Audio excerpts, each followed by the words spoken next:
Now let's talk about the coping mechanism, because I can see our time is far much spent.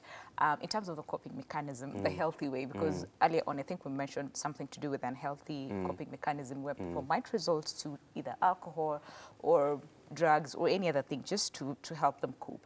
But of course that is not healthy. So how best, because someone might be watching us right now, they have an anxiety disorder, don't know how to handle it, don't know how to manage it.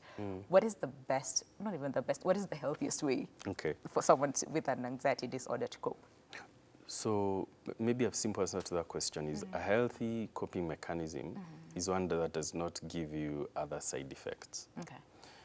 For example, if you're trying to cope with alcohol to go through an anxious state, that alcohol will have its own side effects thereafter. So what would be some of the most healthy coping mechanisms that have minimal damage to you? And one of the simplest, and maybe Akinyi, if she's still watching, can practice this as we talk, something as simple as a breathing exercise. And we've had these over and over again, and most people say, I've tried these and it hasn't worked. So what we recommend is that if you notice that you're very nervous about a certain situation and you're breathing very fast and very quickly, I mean very fast and very shallow, you're not getting enough oxygen into your lungs to be pushed into the brain. What we recommend is try and notice how you're breathing. For example, even for Akinyi, she can practice this as we talk. Try and notice how you're breathing. You've said that you're shaking. So how is your breathing? Are you breathing shallowly and very quickly? So when you notice that kind of breathing, and there are different exercises that could work for different people. So with the breathing exercise, what we recommend, if you're able to do this exercise, to breathe in deeply and actually see if your stomach can bulge when you breathe in. Okay. And then you breathe in with your nostrils and then breathe out with your mouth. And produce a sound.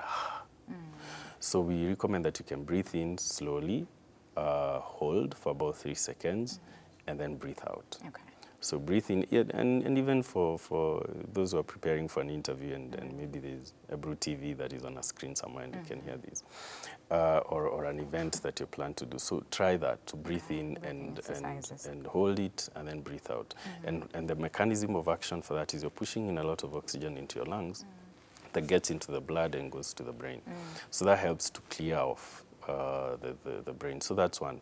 Second one is using your senses again. Try, wherever you are in that space that you're in, to look for specific things. Like, for example, one color and for example, in this space, we can look for items that are colored in red and to count them.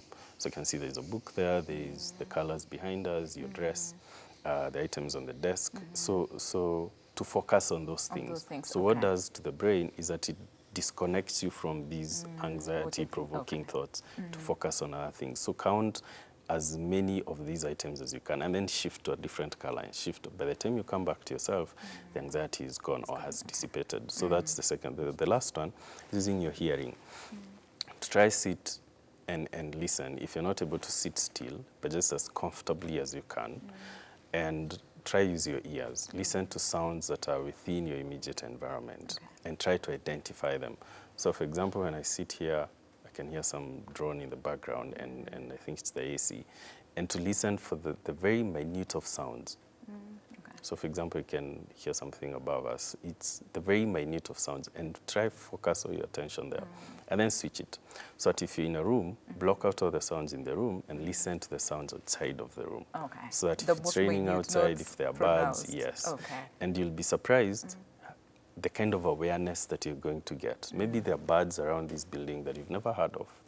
But then when you switch out of here and switch on outside, you're able to interact with your external environment. So that gets the brain to focus on something long enough for it to disconnect with what you're worrying about right now. So those are the basic healthy coping mechanisms right now. Some people find it very helpful to even count backwards. And you can try a big number that is complicated, like 1,000 counting backwards.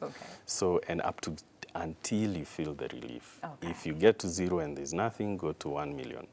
And try focus on that and focus all your attention on that.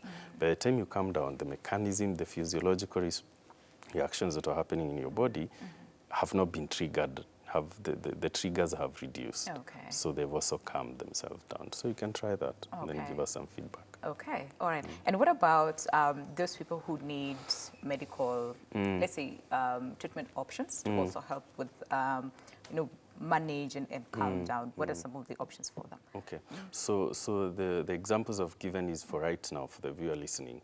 You see, this is, if this is something that, again, the criteria, the frequency and the duration and the intensity, if this is something that you constantly find yourself trying to calm yourself down, constantly, it might help for you to get some help. Okay. So the treatment options, or depending on how severe they are, for some people they might need medication for the brain to reorganize. For others, just talk therapy helps. Okay. And with psychotherapy, there are very many options that that the therapist and the client can agree on. Because one treatment option, even in therapy, might not work with someone, but then might be very effective with someone else. So you can go through those treatment options with the therapist and come up with what's most appropriate. We, however, find that for most people, the response, the recovery is much more effective if they needed the medication and they take the medication as prescribed.